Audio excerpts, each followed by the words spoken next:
ქუთაისში გაზის ტარიფის ზრდა გააპროტესტეს აქცია პარტია თავისუფალი საქართველოს ორგანიზებით მოეწყო. პარტიის ქუთაისის ოფისის ხელმძღვანელის თქმით, თუ კი ახლანდელი ხელისუფლება გონიერებას არ მოუხმობს, წინა ხელისუფლების ბედს გაიზიარებს.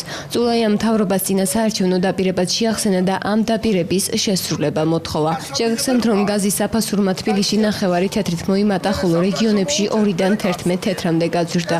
აღნიშნული გადაწყვეტილება ენერგეტიკისა და წყალმომარაგების მარეგულირებელმა კომისიამ 18 ივლისს მიიღო.